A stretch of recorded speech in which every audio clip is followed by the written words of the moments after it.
It is your April homeowners update. So this month I thought we would talk about some of the big headlines and how they can affect you as a homeowner.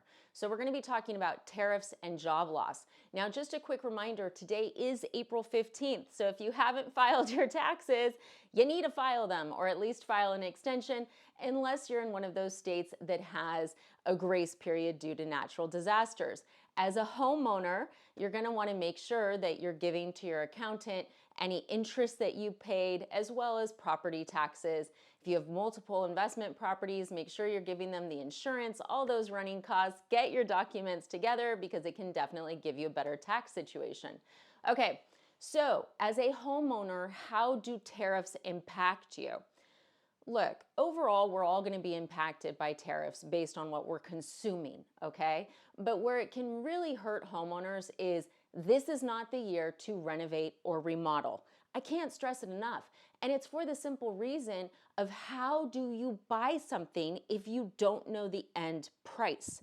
And that is what we're dealing with right now. Because of the tariffs, you don't know how much that marble's really going to cost. Because depending on the deal that Trump strikes, let's say that your marble's coming from Italy. I know that sounds very bougie, but just as an example, we don't know, okay? And what people need to recognize is a lot of time they go, oh, well, the contractor said it will be this. The contractor said I have a tile allowance of $10 a square foot. Guys, the prices are changing so rapidly right now on things.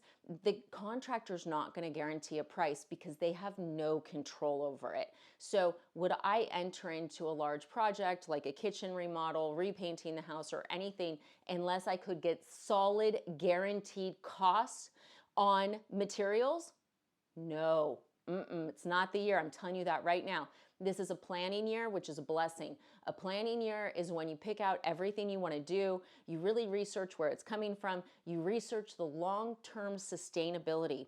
For so long, as American consumers, we've been thinking about, well, how do I make it so it's not too expensive? Because everything's so darn expensive. But I would urge you to think about how the materials I use are going to stand up for the long run. That's going to be the name of the game in the future, okay? And look, remodeling even before the tariffs was crazy expensive. We've seen supplies, we've seen labor go up so dramatically in the last 5 and 6 years that this is just another add-on, okay? If you're currently in the process of remodeling, I urge you to speak with your contractor immediately about what's been ordered, what hasn't, what likely will go up, and if there's other options. You don't want to get blindsided by this. And we see this where people think their remodeling is going to cost XYZ, but it ends up costing up here. And you don't want to end up with a half-done house, okay? So no, I don't think this is the year to remodel or renovate your home. I do think this is the year to make sure you're taking care of your home so that you don't have any problems that get worse and end up being really, really expensive down the road. Really, really take care of that house as closely as you can, okay? Now, let's talk about job loss. Even if you haven't lost your job or you're not nervous about it, it's good to know this information. So a lot of times people assume if they lose their job, oh my God, I'm going to lose my house. No, there's options. If, for instance, you have equity, you could look at selling. However, I generally would advise looking at selling after you go through some of the other options, unless you lost your job and you're like, I hate this area anyways, I want out. If you lost your job, you hate the area and you have equity, it's a sign, get out, right? But if you lost your job and if you're looking for a new job in the similar area, your kids are in school or you like that area, whatever it is, here's what I tell my clients. Number one, if you have savings, like significant savings, you're going to want to keep on paying your mortgage. Now, mortgage companies do have the ability to put your loan into forbearance. Let's talk about that.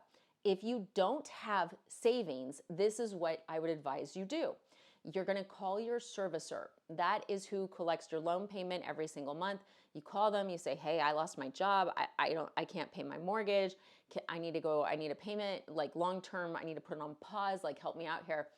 And they'll put you into forbearance. And the way that that works is basically, and it depends. This is why, if you have savings, I'm always going to say pay your mortgage with that first. That's what I would do. okay? But if you don't have savings, this is where you go. So they put your payments on hold. And then when you go back to work, you start paying your mortgage again. Sounds cut and dry, right? It's not. So what happens is, let's say it's 6 months before you find a job, your payments have been on hold for 6 months. Well, guess what? If your loan was, easy math, $100,000, your payment was $1,000 a month, that's now 106 plus interest. Your mortgage is growing during that period. It's not like a pause. It's just growing on the loan instead of coming out of your pocket. You're like, okay, cool, that's fine, I don't care. Yeah, except for this.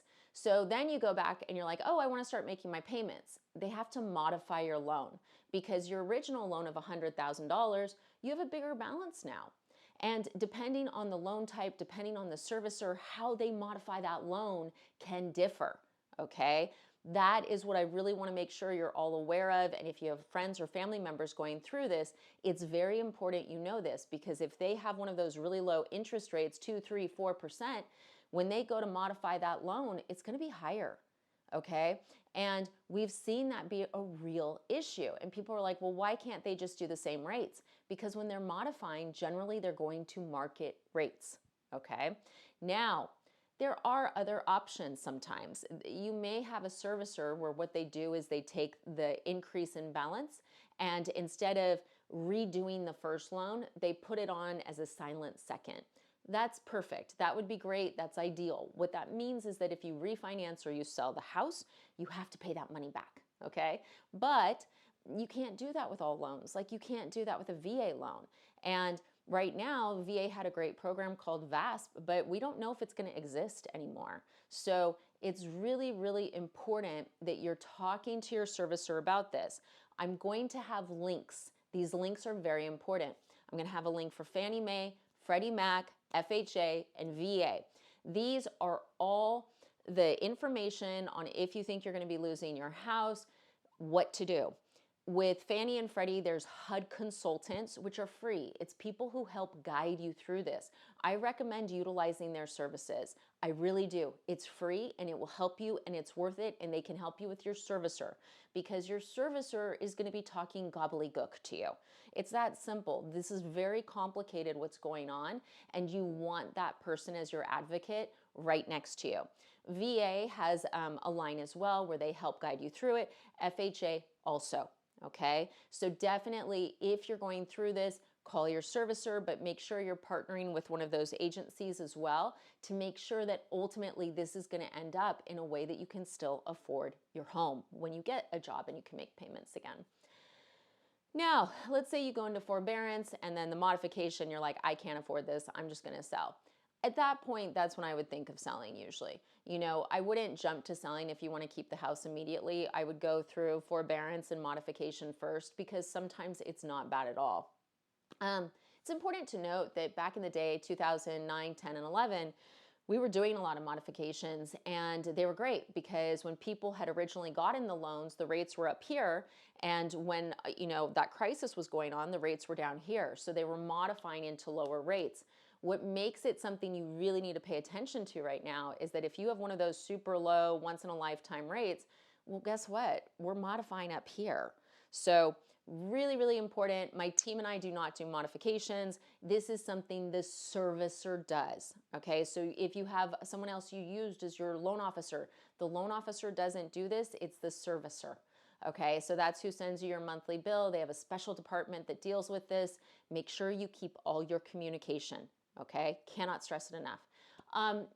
Look, those are the big items that I think really affect homeowners based on the headlines that I'm seeing.